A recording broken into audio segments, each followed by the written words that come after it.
Greased lightning. Cold ass, greased ass lightning. Let's see if we got anything working over here. Yeah, yeah.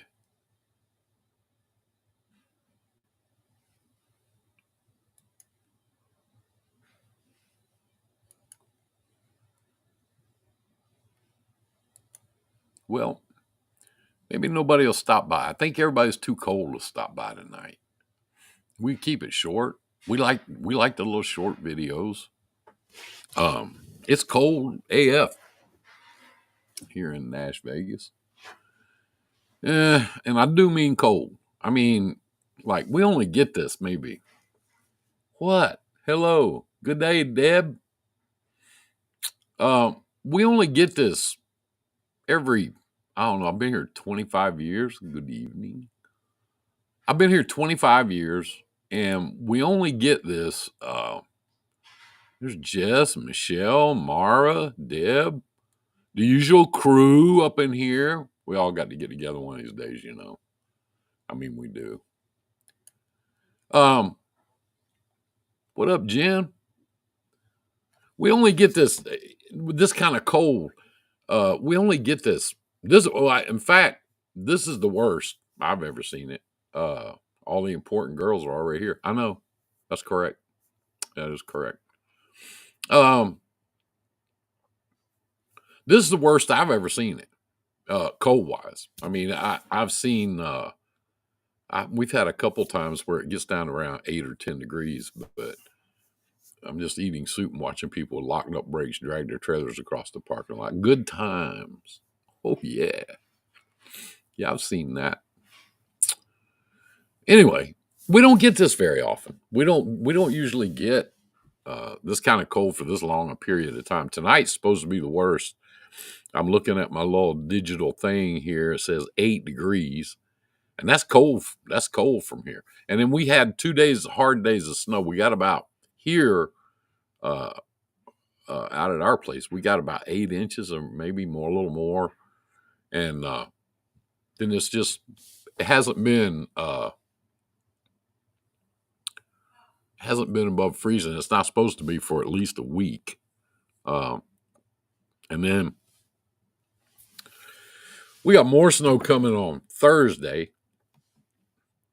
So, as is the case in every southern town, when it does this here, these people just freak out. I mean, they go crazy and freak out, and and they drive worse than they do during an Atlanta rainstorm. I mean, it's crazy. It's nuts. So 55 degrees in New Mexico. Hold on a day or so, it'll get better. We're going above freezing tomorrow. Our forecast here is the highest we're supposed to get is Thursday when it starts snowing again, which is 36. And we got a lot of snow here. I mean, for here, that's very, very, very unusual. Um, like I said, we don't usually get storms like this. We'll get one, it'll come and go, and a couple of days it'll get slushy and mushy, and they always cancel school here. And I think they start out every school year, um, and they just give it like, I don't know, 15 days. I don't have any kids in school anymore. Long time for that. But I think they give them about 15 days, and then if they don't use them, for snow days, which they never do, then they'll just, like, toward the end of the school year, they'll have like teacher days and this days and that days and you know shit like that. But anyway, they use them up, but they never do. Now this year they might, because we have more snow in 2 days already this year than we had all year last year. That's a lot. I'm telling you all this not to bitch and complain, because as a truck driver, I've been in all this shit for years and years and years, and much colder than this. But these people these local people around here know negative. They're crazier than shit. They're driving like they're crazy. So, um, I got a set of mud tires that I put on my little Toyota pickup truck, and so I just been going wherever. I go to the store or go around, and I missed it all. You ain't missed nothing. But don't come here because it's not supposed to get any better for like a week. This anyway, I just been bebopping around doing what I do, but these people are freaky. They're freaking out, and people that have never been in it, stuff like this, they're driving off in the ditch, and they're going way too fast and just driving into telephone poles and rearranging all the parked cars and shit like that. So it's been interesting. It's been a lot of fun, and I've been watching the news lately. These new electric trucks, EVs, and I just saw an article this afternoon that up in I want to say Michigan, up around Detroit, where they've had a lot of snow and ice up there, that the EVs are failing. They're having trouble getting them going and keeping the batteries up because when it gets cold like this, if you've got a bad battery, that's when it's going to go haywire on your ass. Headed home, finally been gone since 12/28. Yeah, time to go home, I'd say. But EVs are failing, and they had some of those autonomous cabs. I don't know if they were cabs or Uber or what. I don't know. But they had some of them. Who'd have thought that? Fucking EVs. Not me. But anyway, they had some EVs, cabs in downtown Nashville. Some of the autonomous, and you just punch on your little phone app, and then they come. Lots of videos posted. A truck sliding down the highway right past my exit where I'm parked. Yeah, there's a little Highway 25 between where I live. Is kind of out in the middle of nowhere, and you can go over and get on 65. There's one little hill on there, and a whole bunch of trucks tangled up over there the other night before last, and shut it down for a full day because there's nowhere to be. And much like North Carolina and some other places, the state of Tennessee does not waste a whole lot of money on stuff like guardrails and shit like that. So when you go, you just go. You just keep going, So where did that car go? I don't know. He's still falling. That kind of shit. But I don't know. It's cold. That's the biggest thing. It's just unusually cold. 8 degrees here. Supposed to get down to 1 tonight. And that's cold for here. But the autonomous, I was talking about the autonomous Ubers or whatever they are. I don't know if they're Ubers or whatever those little deals are. I think 8 tangled up on I-44 Sunday. Had it shut down for 21 hours. I saw that on the, well, no, I saw that link you posted. That was pretty wild. They had those autonomous cabs down in Nashville. One of them ran over a guy, killed a guy. And the other one ran into a person and then just kept going and ran into the side of a building with a bunch of people in it. Didn't kill anybody, but it ran over another person. So finally, they banned them in downtown Nashville. So there's no more autonomous cabs down there. Cow truck hit a truck on I-80 by my house. Cows everywhere. Shit. I hope that wasn't anybody I know. I hadn't heard about anybody. Most of our boys around the house here that haul cows have been hauling. They haul cows all the time anyway. But they've been running back and forth to Tampa. A guy that's got D&B trucks. They used to build custom gliders and all that for years and years. And then when they got outlawed, they just started rehabbing older trucks and stuff, and they move around a lot of parts and trucks and stuff. And a couple of our buddies have been running back and forth down there, and Ricky's trucks have been hauling tobacco over to Greenville, North Carolina. Back and forth, hauling tobacco. And we've had trucks down, for off and on for about 5 days out in New Mexico and Arizona and Kansas especially. I'm sure it wasn't anyone you know. The dummy ran into a truck on the shoulder. Hope not. Hope not. Hey, what's up? But then I haven't talked to him. We've had milk trucks down for a couple of days out in mostly Kansas. Jamie Hammer Crow. I know who that is. I got to talk to you. Maybe when I can get up there, I'll come up there. I haven't been out of the town. I've been driving around my Yoda lately because it'll just go everywhere. It's funny looking, but it'll go everywhere. But I need to come up here and see you. Bring Ricky the dog with me, my man. Anyway, I guess most of you guys saw my hateful post I put up about a week ago about people not paying Ricky. I don't see anybody on here that's on that list. It's not a real big long list. It's kind of small, but I would, since there's no point in making a big to do about it since nobody on watching tonight is on that list. But if you happen to know anybody on that list, you might encourage them to pay my friend Ricky because, see, most of those people, those people pay. No, they haven't. They have not. But they are going to. I give you my word. They are going to. I'm going to make it my project. Most of those people, I brought them to Ricky. He's got his thing going around there and local guys and his trucks and all that stuff. So he stays pretty busy. Give me names. I will. That's the next step. I'm trying not to do that. And I probably wouldn't, but I'm seeing these people, going on vacations and oh, we got a new car and oh, I'm doing this and I'm doing that. And you ain't paying Ricky. And that ain't good. So those people, I'm gonna put their names right out there, and I will not be shy about it, and I won't make any big deals. Anybody don't like it, I don't care. I don't give a shit. Ricky's like that. He's real big hearted guy.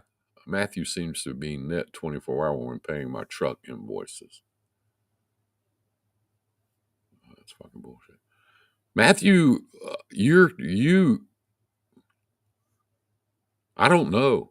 All I know is every time you've ever been in Ricky's shop, Matthew pays it like instantly. And when you bring your truck in there, Matthew says, "Yeah, don't do that. Do this, and he adds stuff to it because he's smart. He knows you don't replace one spring. He knows that. So, that's a big difference. But the people we're talking about are people that came in there and got work done, or Ricky went and towed their truck in. I left a blank check when I left. Yeah.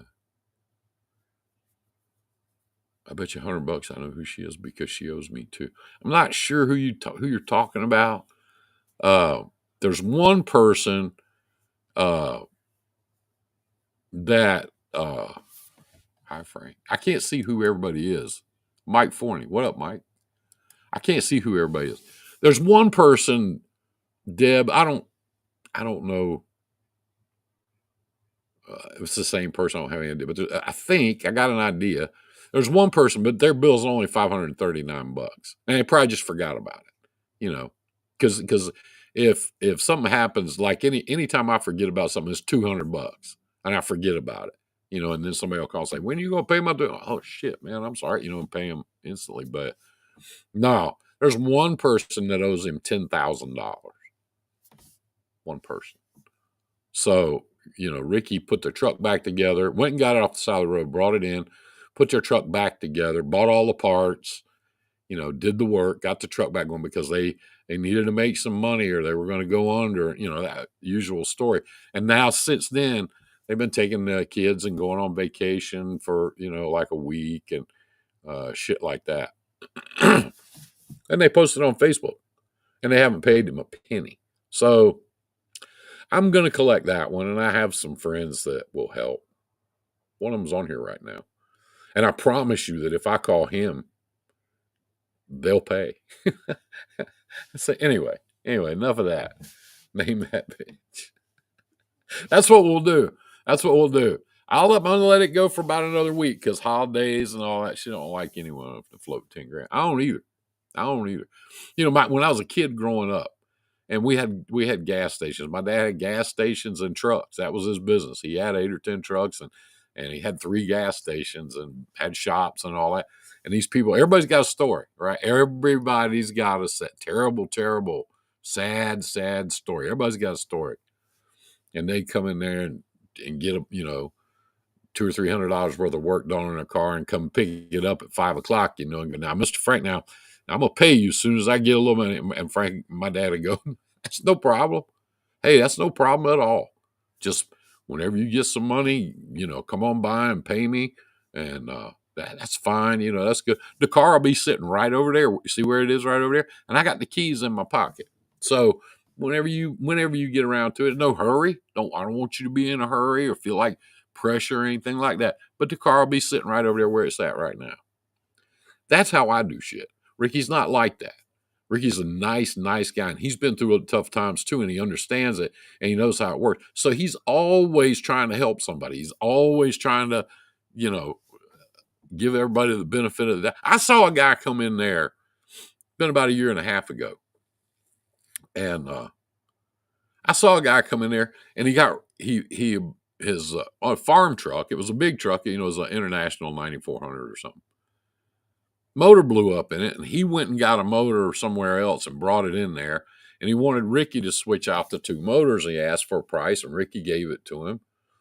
And he said, okay, so towed the truck in there, put it in the shop, pulled one motor out, put the other motor in. Of course, when you do that with used shit, you always find something. There's always something. Very true. Ricky tries to help everybody, all the time. Anyway, he swapped the 2 motors out, and he had to do a bunch of other side work because that shit pops up, What's up? And guy came to pick the truck up. Ricky got it done in a big hurry because harvest was coming up. He needed a truck. Ricky got done. The guy came in there and, man, I really appreciate this. And I tell you, man, when harvest is over, I'll bring you some money. And I'm thinking, dude, I mean, do you go to Walmart and load up a grocery cart full of groceries and then walk up to the front and go, listen, I appreciate all this. I'll see you when I see you. No. There's people that live around me, and they're dumber than shit. But that you see it on Facebook all the time, and they'll say, I paid this guy to rebuild my deck on the back of our house, and I haven't seen him since. Who does that shit? I mean, I try to be, a nice guy, trusting guy. I do. Honestly, I do. You guys know me, all you know me personally. I'm pretty easy to get along with. But who is that stupid? I mean, really and truly, pay somebody you don't even know, you've never seen before, and you give them a couple $1,000s to rebuild your deck, and they're gone. They don't come back, and then they don't answer the phone, and pretty soon the phone's cut off, and you know the drill. I mean, who does that? Who's that stupid? Who does that shit? I don't know. I haul freight for a living, right? And you don't pay until the work is completed. No shit. Well, I haul freight for a living, and not one of my customers, not one of them, calls me up and says, I need 43 trucks next week, and they're going to go here, here, and here, and here. It's going to cost this much, so I'll go ahead and send you the money today. They don't do that. I do have some good customers. I do. I truly do. Really good customers, or they would not be my customers. But sometimes I have to wait 18 to 30 days for some of my money. But I know that. I knew it when I started doing business with them, and I go out there and haul freight, and I pay carriers. Normally with contraction, you give a deposit for materials. Yeah. Yeah, I'm not doing that. Yeah, I'm not doing it. If you can't afford to be in business, I don't want you to build my deck. Really, I mean that. If you can't afford to do your job, I put trucks out there. I pay them advances for fuel. I pay them the minute they get empty. Okay, I do all that. I've got an office building that I have to maintain, and I've got people in there, and they want to be paid every Friday. They, they depend on that, and I got to pay all that. And the carriers, that some of them want an advance. Most of my carriers don't. They don't get the fuel advance, but some of them do. Uh, but you have to, get loaded and prove that to me before we give you an advance. But, they want a fuel advance and shit like that. But the minute they get paid, they don't care how long I got to wait. They want their money. I get that. I get it. I understand that. Cash is king in this business. Cash flow is everything. So we pay people, the minute they get empty. And then sometimes I got to wait 2 or 3 weeks to get my money.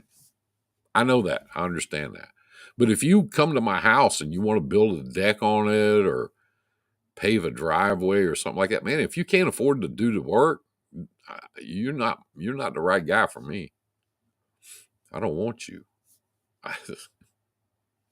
I have to front all that operation money for my carriers. I have to front that, on behalf of my customer, but my relationship is with the carrier. So I pay that. I have to pay that, and they don't care whether I get paid or not. It's not their problem. So, when you hear about these guys, and I'm not going to get into it. So don't worry. I'm not, transparency. That'll solve all our problems if these goddamn brokers can give us transparency because they're stealing. They're stealing. Go get your own accounts. Fuck you. I don't care. Most of those people want a 40% fuel advance the minute they get loaded because they can't operate. They don't have any money to operate. They're broke as shit and they can't operate. Then they want to get paid the minute they get empty. They don't want to wait. It didn't used to be like that. You have to pay for materials. So do I. And no, I'm not going to argue with that. You can be you and I will be me. If you come here and want to put a deck on my house, you better be able to buy the shit to build the deck. Just like I have to buy the fuel to drive the truck and make the truck payment and make the insurance payment and pay the truck driver and all those things. I have to pick your freight up, take it where it's going, deliver it before you will even consider paying me. So if a guy comes and wants to build a deck and it's $1,200 worth of wood or more, whatever, I don't care. Yeah, do that. I'm not doing that. If you can't afford to be in business, I don't want you building my deck. I don't want you anywhere near me. You got to go. You got to go. Transparency groups are not real trucking transportation business people. No, they're not. But they're getting louder and louder. Those are the people that I have enough fuel cards. I can wait until I'm paid on the load. Yeah. Well, I will tell you this in the milk world, and you guys know we do that. That's what little tiny baby Frank does. In the milk world, we use the same carriers, and they're under contract. And we just finished them up right before I always go to Lowe's and buy the material, and then I pay them to do it. That's a good way to do it. I've done that several times. But then I own that shit. You know what I mean? And it's sitting in my yard or in my garage or in my barn. And I ain't waiting for some guy to bring it to me that I give him, $1,800 to go get wood. How now? Hold on a minute. Who said that? Hi, number 3. Number 3. Anyway, no, I ain't prepaying motherfuckers to build a deck. Build the deck. Give me the bill. I'll pay you instantly. Most operators should have a fuel card they pay off every week or month. Well, most of them do. Or they're leased to a company that does. But my haulers, and they're in the milk where they're called haulers. They're not called carriers. They're haulers. We're milk haulers. Damn it. But in my world, nobody wants advances. Nobody does all. All but one of my guys, he doesn't even get quick pay. He's on 30-day pay. He just bills me. He bills me. He's got his wife and his niece run their little office. They got like 22 trucks. And they bill me every Thursday. And then, it's supposed to be 30 days, but usually he's been with me for 20 years.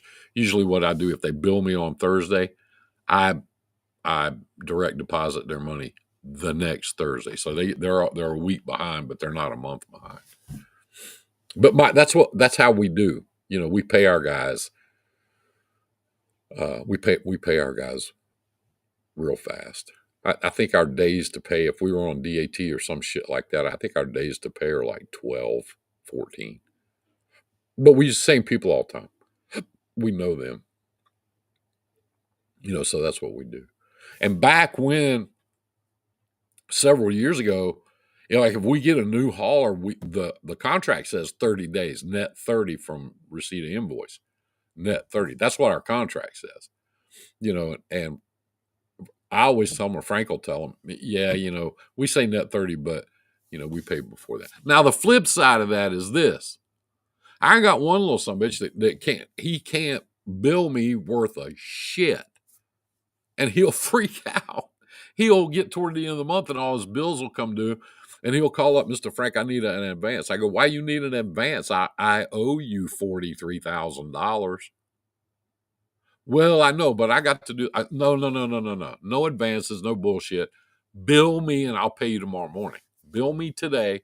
You'll have it in the bank tomorrow.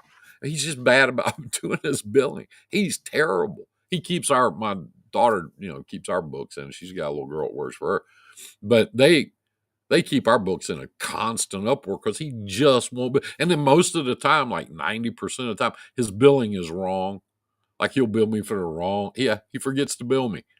Or he gets busy and doesn't bill me. And he'll bill me for the wrong low. Like in our world, I'm not giving 2% for quick basis. My broker is usually net 21. Yeah. And it's not really 2%.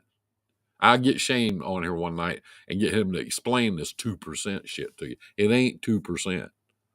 Anyway, my guys will bill me and they'll screw it up and bill me. This one guy will bill me wrong. He'll bill me for the wrong. And in our world, what happens is these trailers have wash tags and sanitary tags on them. And after they get washed, after they get empty, they wash them out, sanitize them. And then you've only got 72 hours to take it back to the farm, get it loaded, and get it to the next delivery, to the next plant.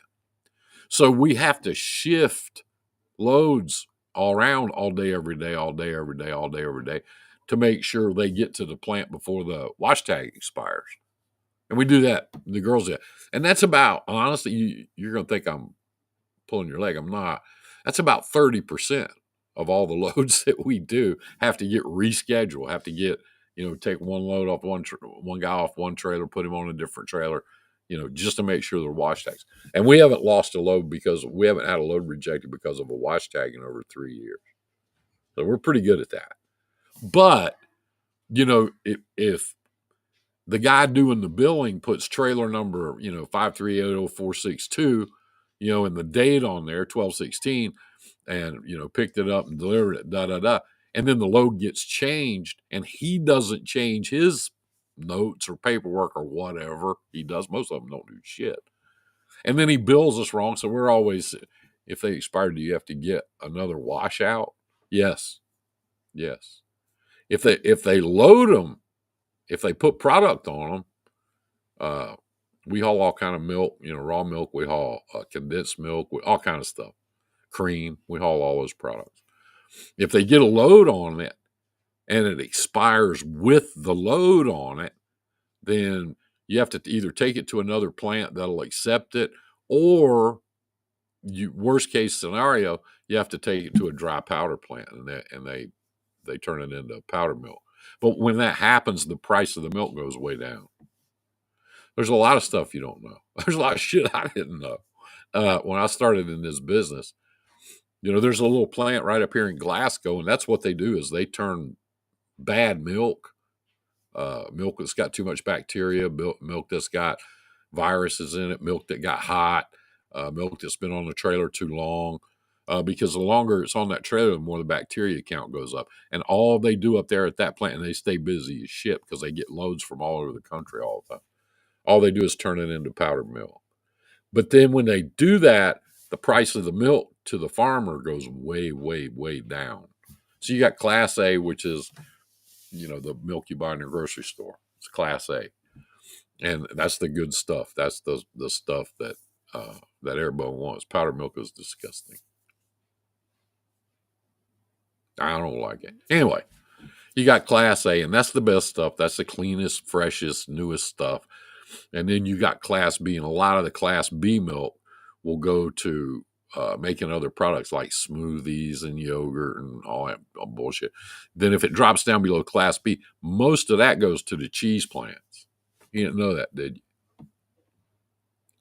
Sup, hero, Sparky Anderson? What up?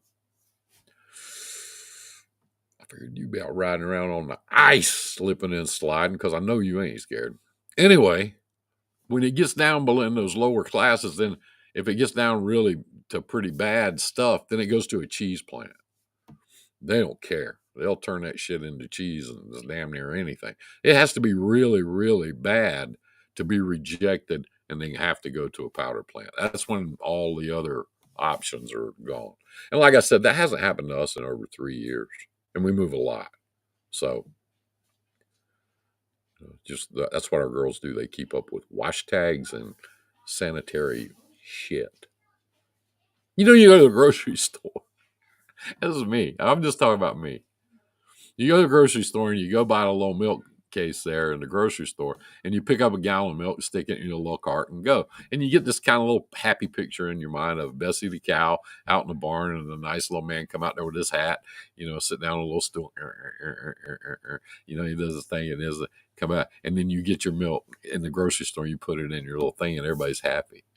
That gallon of milk that you pick up and put in your cart at the grocery store, we have one plant in New Mexico, and they're a big plant, milk plant, and they receive 220 trucks a day, every day. So does the trailer get sanitized when it gets back to the loading plant? Not twice, just once. 95% of the time, it gets sanitized when they empty it out at the receiving plant. They empty it out, sanitize it, seal it back up, and send it back to the farm.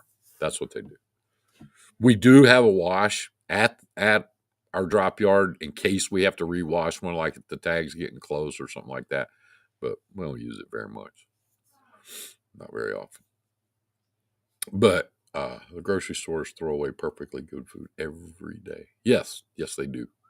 But that gallon of milk that you pick up at the grocery store, they take 220 loads a day. A load of milk is 6,000 gallons. A typical bovine cow produces about 65 pounds a day. That sounds like a lot, but they do. About 65 pounds of milk a day. So you've got to have 65 times, 1,000 to fill it up. So that's how many. Shit, that makes it tight. My truck needs washed. I bet it does. Don't come here. Don't come here, because your slick ass will not get washed here because the shit freezes before it comes out of the pipe. I know. I tried to piss off the back deck of the barn this morning. Tinkled when it hit the ground. Made me proud in a small way. Anyway, that the milk. So then it goes to the plant, and they got these great big silos, and they take 220 loads a day times 220 loads.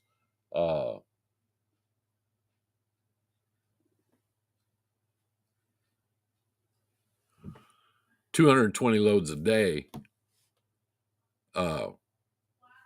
times 6,000 gallons per load. And they all go in these big silos. Then they go through the process where they cook it and heat it up. Pasteurize. They pasteurize the milk, sanitize everything. First thing they do is take all the cream off of it, because they sell the cream to the ice cream plants and, the other plants. So they first thing they do, that's how farmers get paid, is by how high the cream count is in their milk. That's a big deal.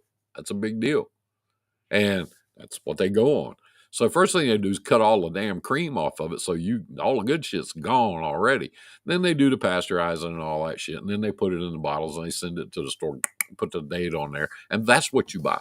So when you go by and you pick up that gallon of milk to put it in the cart, and you be thinking that old Farmer Brown got that out of Bessie this morning about 4:30, that's not the case. That gallon of milk represents probably a couple 100,000 cows. We've got one producer in New Mexico that has over 9,000 cows. One guy.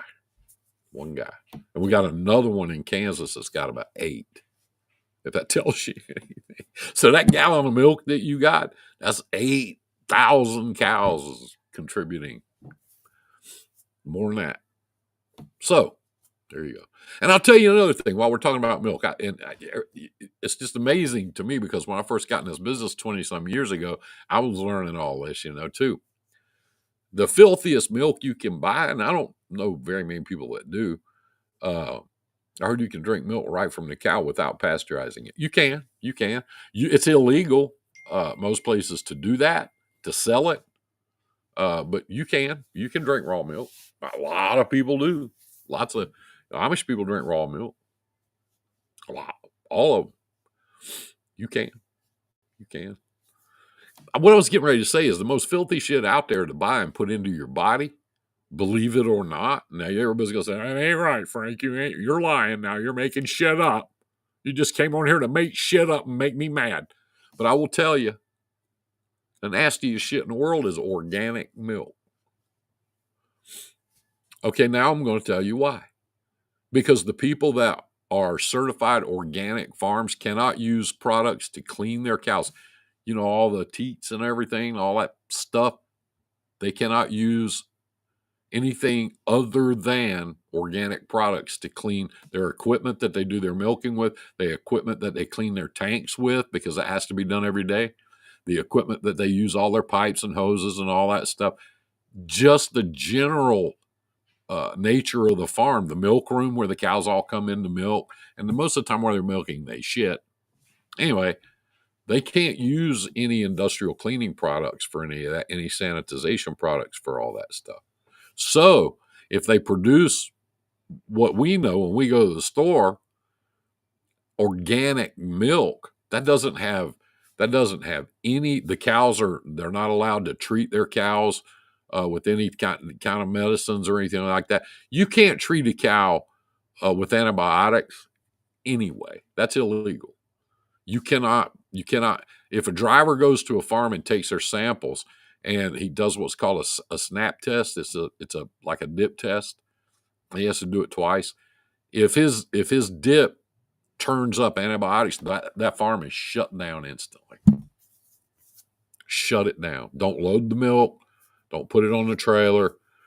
Don't do anything. Shut down. And we call the co-op. The co-op has a guy that'll get in the car 24 hours a day, 7 days a week, or truck, and go out there and get to that farm.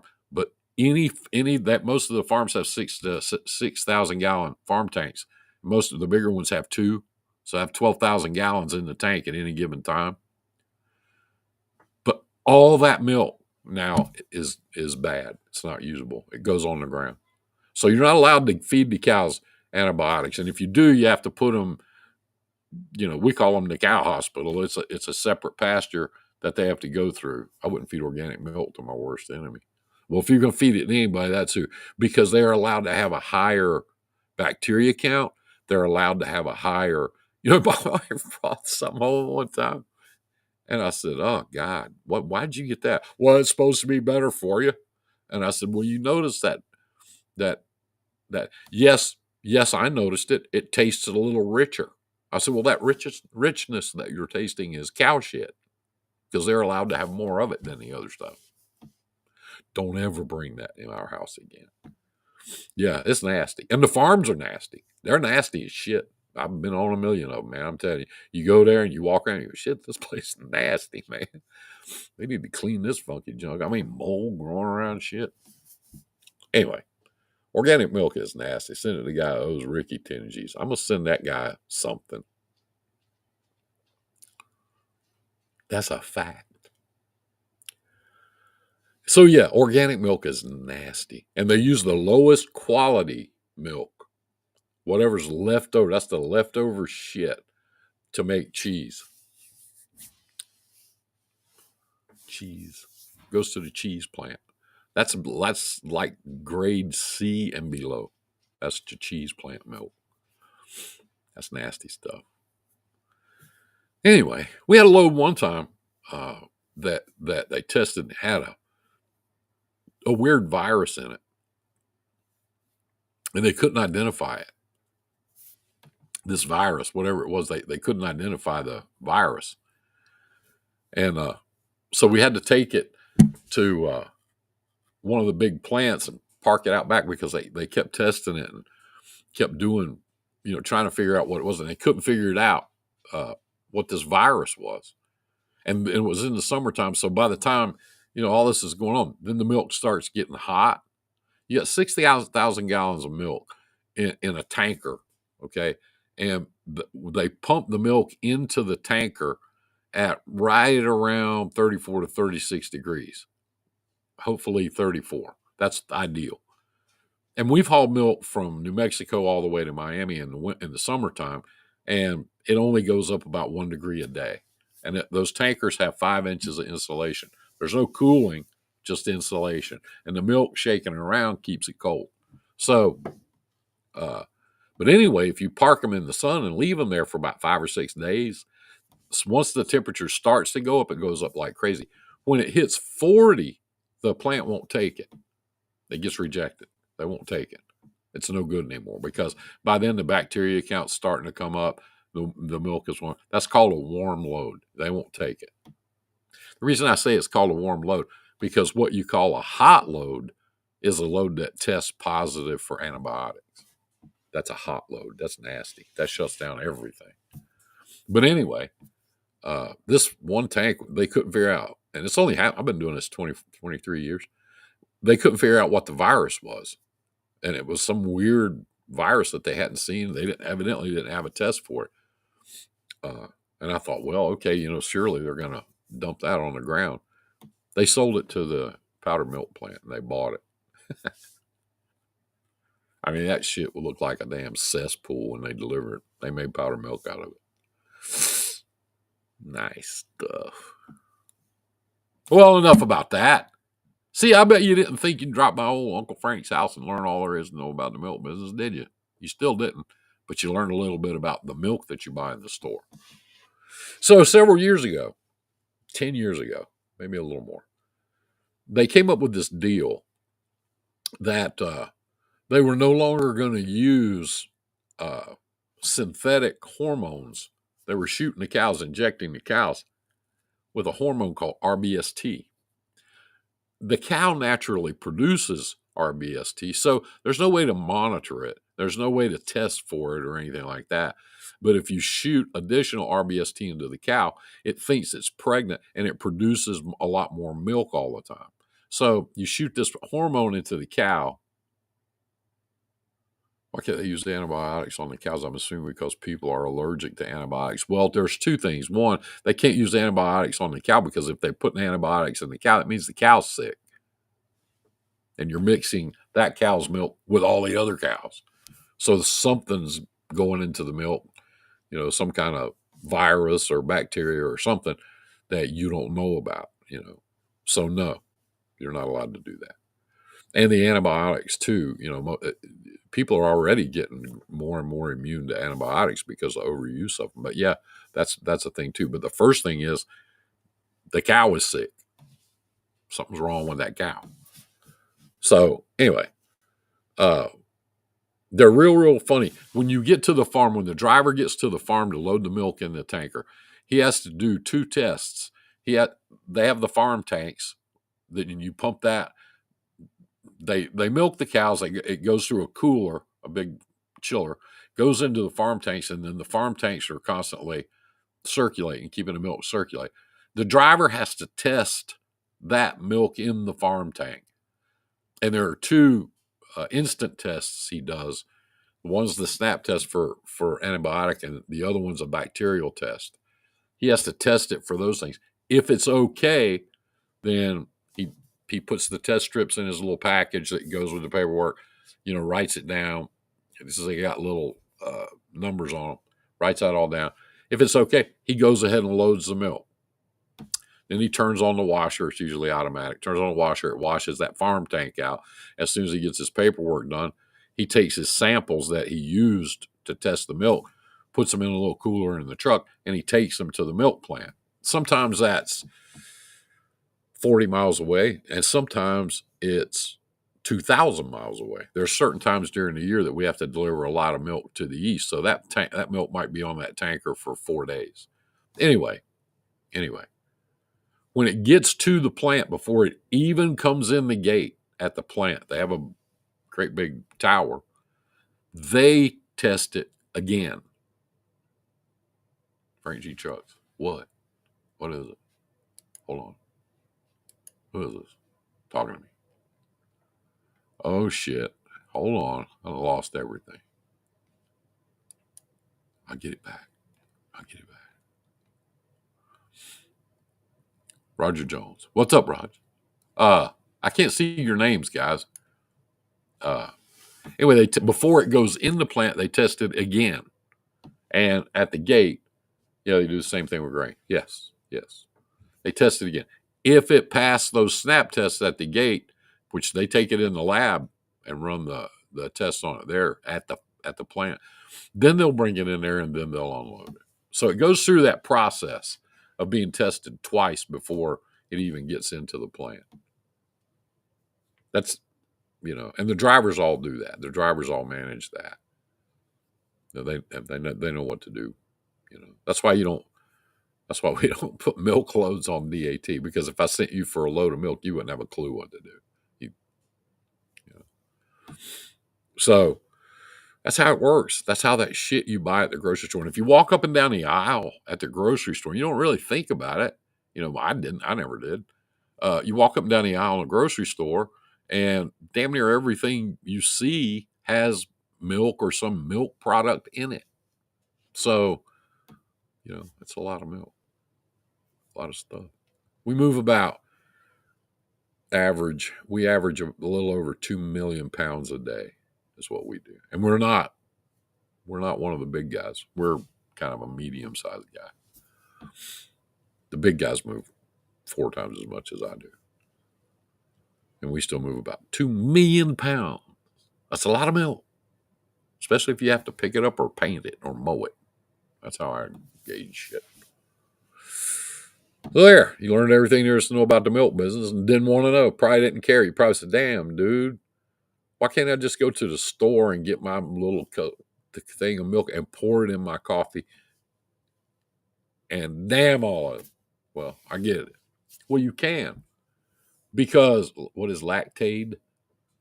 Lactaid is milk that they've removed the lactose from through the. I still want to halt. They've removed the lactose from the product. The first thing they do when it goes starts going through the process, the first thing they do is they scrape all the cream off of it. They take all the good stuff. Lactose intolerant milk. That's just milk that they've taken the lactose out of. They've killed it chemically before it goes to the grocery store. I'm lactose intolerant. I don't like lactose in my stuff.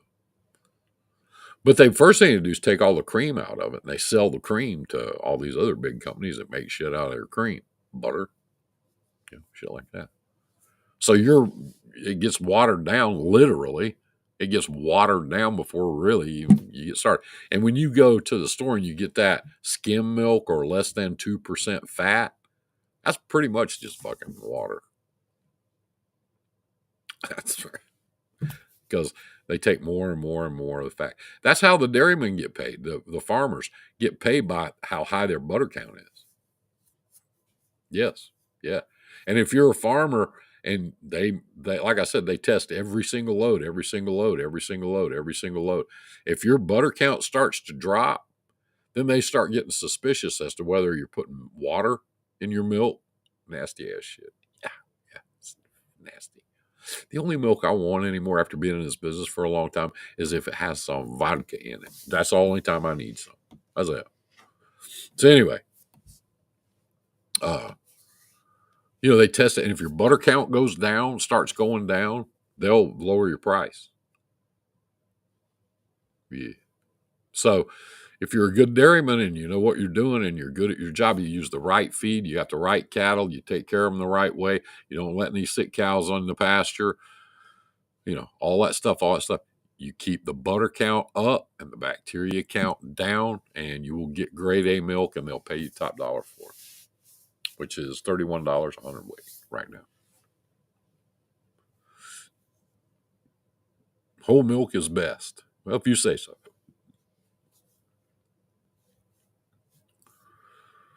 Everybody's got their own opinion. It's in everything. It's in everything. It's all kind of shit. When my little doctor hippie girl told me I had to lose some weight, I went straight. I haven't drank whole milk in years anyway, but now I get the skim stuff. This is what I do, and I like it anyway. But anyway, enough about that. We've covered autonomous trucks. I think these autonomous truck companies. There have been 4 big ones, big, multi-billion-dollar companies. We're going to start running trucks between New York City and Boston on Monday the 13th, and then it never happens. We're going to start running autonomous trucks, and there have been a few out there, mostly out west when the highways are open. I want it in cereal. That's about it. Yeah, me too. That is it for me. That's the only time I ever drink it. But these companies that started with these autonomous trucks, they gathered up a bunch of investors, a lot of people. I'm talking to the tune of billions of dollars with a B, not M, B. They gathered up all these people with all this money to invest in these companies. They showed them where this is the future. This is where things are going. Autonomous trucks are a disaster. All 3 and then they go public and they put it out there on the stock market so that all the wonderful, smart people in the world that invest in the stock market can invest billions of dollars into this brand new company too. Now, bear in mind, they do all this before they ever put a truck on the road. Yeah, they scammed them. All 3 of those multi-billion-dollar public companies have gone broke. All 3 of them. They don't exist. One of them never did put a truck on the road. Never did. 100-something billion dollar company with a big plant out in Portland, Oregon, and all these employees and all these good people in there. IRA, we build trucks here that don't need truck drivers. Fuck you people, you're nasty, and we're not going to have it. So we're going to, they didn't even build any trucks. They didn't build anything. They didn't do anything. They went broke. They declared bankruptcy. They went broke. And whoever had money invested in it just waved goodbye to it. And then a couple of executives became, billionaires, and they were gone. The battery technology is not there. Well, you can have an autonomous truck that's a diesel. Most of them are. Very few of them are. You're talking about 2 different things. You're talking about EV trucks, electric trucks, and autonomous trucks. 2 different things. 2 different things. The problem with the autonomous trucks has always been that the way they operate, what keeps them on the road and between the lines and makes this turn and makes that turn, tells them how fast, how slow, if there's a car in front, car behind, and all that stuff. Okay. The thing that did that was their GPS signal. That's how they operate. They get a GPS signal just like you do on your little unit in your truck. And it tells them what to do and what not to do, and what all that stuff. That's how they operate. Well, okay, pop quiz ready? You weren't ready for that tonight, were you? You weren't ready for old Uncle Frank to take you on a pop quiz, but here it is. What happens when the GPS goes out? And sensors, yes, sensors. Yeah. What happens when the GPS, or you lose your signal for what? I don't know. A truck going down the road at 70 miles an hour loses GPS signal for what? 4 seconds?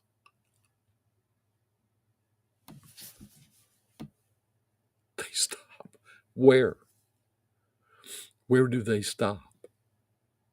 Do they stop in the middle of the road? Because that's the only thing that would be remote, or crash. Or do they pull off on the side of the road? Do they know how to do that? Pull off? Or do they go to the nearest truck stop, pick a row in the back between, J.B. Hunt and Swift and back in? No, they don't do any of that. They don't know what to do for those 4 seconds. These so-called safety systems on those new mega trucks cause a whole lot of problems. Slams its brakes when the sensor gets covered. Yeah. But they're trying to get backup battery. Backup battery doesn't help your GPS. That's a signal from a satellite up in the sky, in the heavens, you see. There's no battery in the world that will enhance or help that. It has to be getting the signal. If it doesn't get the signal for, I say 4 seconds, but most of the time when my GPS goes down, it goes down for a couple minutes, not 4 seconds. I was just using that for a worst case, example. They probably go haywire and slam their brakes. Yeah, in the middle of the fucking road. Well, is that a good idea, do you think? I can't think of a good response to that question. Think of every time your ELD loses a signal. Yes. Same thing. Think of every time that little GPS on your dash loses its signal, or you get into a place with new construction and it doesn't know what's there, so it automatically just keeps flipping and flipping and flipping. We've all had that happen. Everybody's had that happen. That's what drives these autonomous trucks. That's how they function. That's how they operate. It's what drives them. So, what happens when that goes out? Bad things. Bad things happen.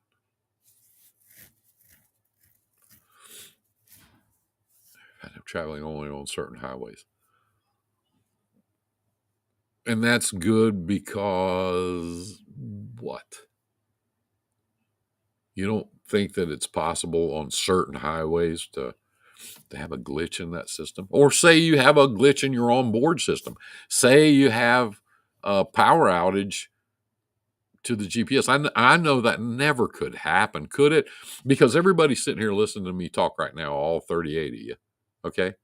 None of you have ever had your lights go out or a turn signal go out or your motor go into shutdown mode because of a problem. You've never had that happen, have you? An electronic glitch. You've never had that. There's 1,000 things that can go wrong with those fucking things, and they haven't figured out a solution to one of them. You're talking about 285 in Atlanta or Chicago. Anywhere. I mean, anywhere. One of the worst wrecks that I've ever seen or heard of in my whole years trucking was on Interstate 85 between Atlanta and going north up towards Charlotte. And are there any on the road now? I don't know. If there are, very, very limited capacity in some very, very small areas. And they haven't killed any.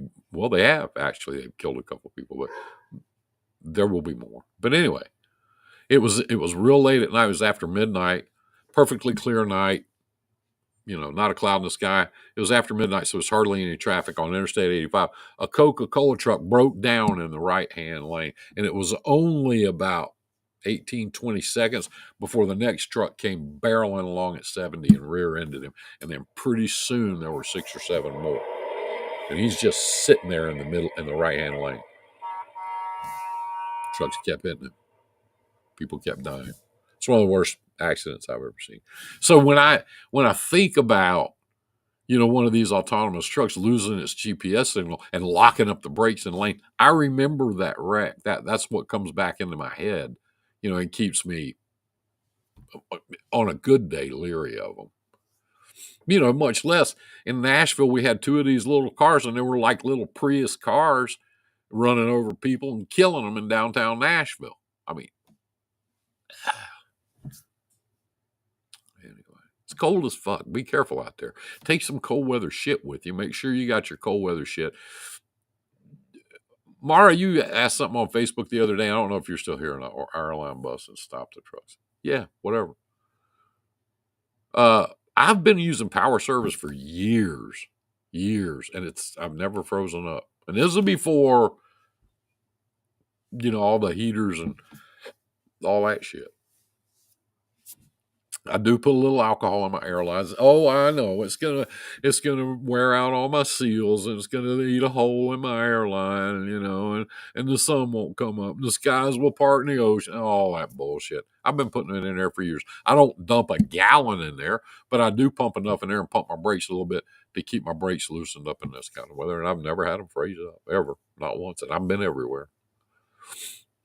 So That's what I use. Anyway, carry some food, some clothes with you because it gets cold real fast if the truck stops. I like FPPF. Yeah, I don't know if I've ever used that or not. I heard it's good. I don't know. I don't know. Keep your truck on, you won't freeze up. Diesel fuel will gel at 20 below. That's where it gels. That's where it turns into rubber. If you keep the power service and that shit in it, and it shows on the. I dump a gallon in each side, 150 gallon tank. I dump a gallon in each side. And just better safe than sorry. But diesel fuel will gel. It'll gel in the lines. It'll gel in the tanks at 20 below. You think my old man's truck is still froze at home after a filter changes at 911? Yeah, yeah. Well, and you think about this. If you ride, any of you ride motorcycles, you know that if it's 50 degrees outside and you get on a motorcycle and you go down the road, for every couple of miles per hour that you add, he had number one. Shit, he's got some water in there somewhere. Anyway, you're going down the road, for every couple of miles per hour that you add to that, the temperature comes down because of the wind factor, the chill factor starts. Same thing with a truck, you know. Same thing with a truck. If if it's 10 below and you're going down the road at 60 miles an hour, uh, your tanks are getting hit solid, with that cold air. It gets to 20 below real quick. So be careful. Take care of each other. Look after each other. If you need me, holler. I'll be right here. I got some shit coming up in the near future. We'll talk about that. And now that you know everything there is to know about milk, the next time you go to the grocery store, you'll pick up a milk and go, fuck, that damn Frank, shit. But go ahead and buy it because Uncle Frank needs the money. It ran for an hour after the filter changed and died again. It's got water in it. Bet you. Anyway, have a great week, you guys. Stay warm, stay busy. Warm diesel shouldn't freeze it. Yeah. Okay. I, when it, I don't like to shut my truck off when it gets below about 18, 20 degrees. I leave it running because of the warm diesel stuff. If it gets colder and that starts getting towards zero, I start putting power service in it because of, going down the road faster elevates lowers the temperature. And I don't want to die in a truck. That's not how I want to go out. On the next show, I'll tell you how I want to go out, but it'll be R rated. Have a great week. Be good to each other. Take good care of each other. If you need anything, holler. You know where we're at. And in a week or so, if these people don't pay Ricky's bills, I'm going to publish their name out there for everybody to see. Have a nice time, guys.